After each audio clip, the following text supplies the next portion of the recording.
question then becomes is which goals should we be setting?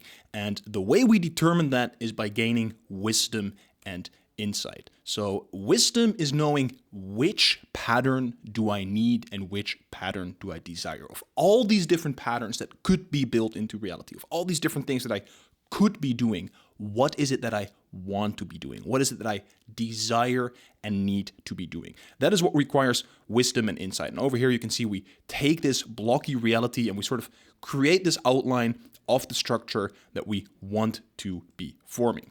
Then the next thing is how to actually structure the objects of reality into that desired pattern. How are we going to take these squares that we have over here and actually fit them into the desired pattern? That is where we need knowledge. And in the last video, we explored the knowledge database in depth. That is knowing how to structure reality in the way we want to structure it. Then next up is the execution of doing this. So we know this is the pattern I want to be making. This is the thing I want to be doing, right? I want to graduate from my bachelor's degree, or I want to go shopping and cook this meal. That is what I want to be doing. In order to do that, I need to go to the grocery store. I need to get all the ingredients. I have this recipe. That is what I need to do in order to make that pattern into reality. And then I need to do it. I need to execute on the plan that I made. I need to influence the world to create this planned structure. And that, of course, is where we have the action tracker and the daily things that we are doing on the execution level.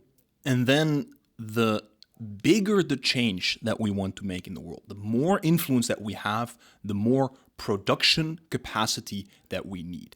And this is a concept that Stephen Covey illustrates in his book, The 7 Habits of Highly Effective People. And what he says is there's two things going on at all times. There's always the need to produce something, and then there is the capacity to actually produce that. And those two things need to be in balance. He's giving this story of a goose that lays golden eggs. And every day the goose lays one golden egg. But at one point the farmer becomes impatient and he cuts open the goose in an attempt to get all the eggs in one go. And okay, sure, he gets 3 eggs in one go, but then the goose is dead. And in the weeks after that, obviously, it's not producing any golden eggs. And down the line, the farmer is much poorer than if he had just waited every single day. So the production capacity of the goose and the actual production were no longer in balance. And the same is true for our personal production capacity. There is a certain capacity that we have to produce things, and then there is the actual production that we're doing. Now, our production capacity consists out of our knowledge plus our execution. So together, our knowledge and execution forms our production capacity. So suppose that we want to create this thing over here, right? This is the configuration of reality that we want to make. That requires a certain amount of production capacity. It requires us to be able to actually lift up this thing over here. Now, in this particular case, we do not have the production capacity necessary. So this just remains a vision, a wish. It just remains a pattern that we would like to be. But it is not something that is. In order to make this thing balance out, we need to have enough production capacity. So then naturally the question becomes how to increase your production capacity. Now there's 2 different ways that we can do this. The first way is by increasing the size of our personal production capacity. And the way we do this is through learning and skill acquisition. And this is why we have the whole knowledge database. This is why we have the whole knowledge flow, to learn new information, to make sure that we have at least the knowledge part of the production capacity figured out. Then the other part is skill acquisition. That means how well can we execute on this knowledge, right? Do I know how to program? Do I know how to build a house using wood? Do I have the social skills that are necessary? So basically we can increase our own capacity by becoming more competent.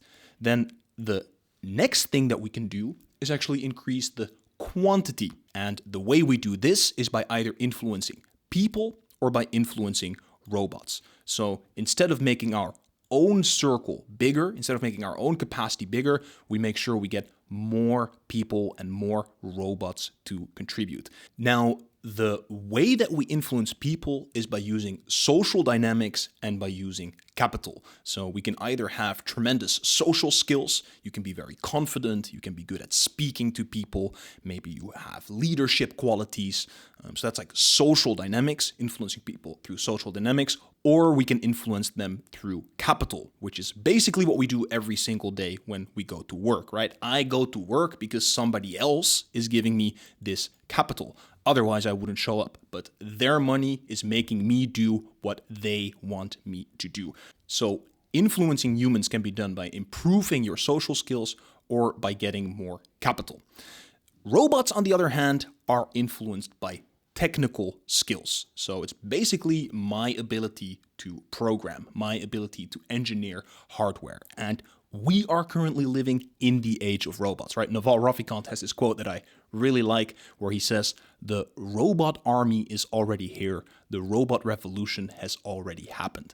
We are already living in a world of robots. Just most of these robots are packed in data centers for heat and efficiency reasons. So there is already a lot of robots around us. And especially now with the rise of AI, there's so much robot power available. And the only bottleneck is, can we influence that? Our bottleneck in influencing that is our technical skills.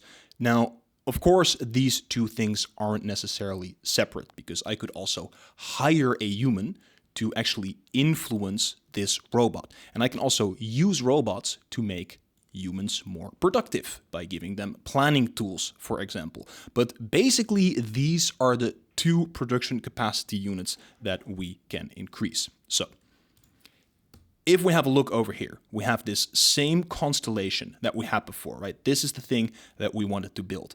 But now we have increased our leverage. We've increased our production capacity to be actually able to lift this thing into reality. The first thing we did is we increased our own production capacity by learning and skill acquisition. Then the second thing that we did is we influenced humans and we influenced robots to increase the quantity of the production capacity that we have. And then in total, all of that capacity together was enough to actually lift up this object.